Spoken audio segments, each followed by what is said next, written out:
Assalamu alaikum. Good morning everybody. I am Dr. Shafiq, Mawasim Business Group. ഞാൻ നിങ്ങൾക്ക് പുതിയൊരു അപ്ഡേഷനുമായി വന്നതാണ്. നിങ്ങളൊക്കെ മനസ്സിലാക്കിയിട്ടുണ്ടാവും, ഖത്തർ ഗവൺമെൻറ് ഈയിടെ ഒരു ടാക്സ് അടക്കാത്ത ആളുകൾക്ക് അല്ലെങ്കിൽ ടാക്സുമായി ബന്ധപ്പെട്ട ഒരു പുതിയ ഇളവ് പ്രഖ്യാപിച്ചിട്ടുണ്ട്. അഥവാ മാർച്ച് 1 മുതൽ 6 മാസത്തേക്ക് ടാക്സുമായി ബന്ധപ്പെട്ട ഒരുപാട് ഇളവുകൾ പ്രഖ്യാപിച്ചിട്ടുണ്ട്.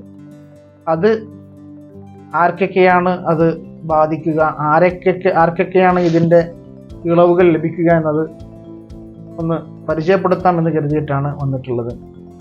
നിങ്ങൾക്ക് മനസ്സിലാക്കിയിട്ടുണ്ടായിരിക്കും, ഇത് പ്രധാനമായിട്ടും നേരത്തെ അടച്ച ആളുകൾക്ക് റീഫണ്ട് ചെയ്യാനുള്ള ഒരു ഓപ്ഷൻ ഇല്ല.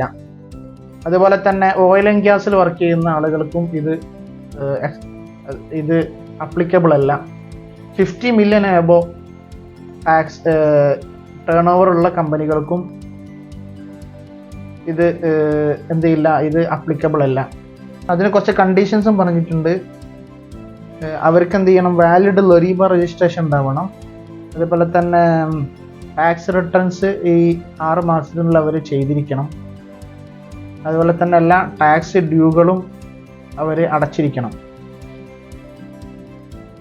അതുപോലെ തന്നെ 2026-27 വർഷങ്ങളിലേക്കുള്ള 27-28 ഈ 3 വർഷങ്ങളിലേക്കുള്ള ടാക്സ് അവർ അടക്കുമെന്നുള്ള രണ്ടട്ടേക്കും അവരുടെ കണ്ടീഷൻ അവരുടെ ഭാഗത്തുനിന്ന് ഉണ്ടാവണം.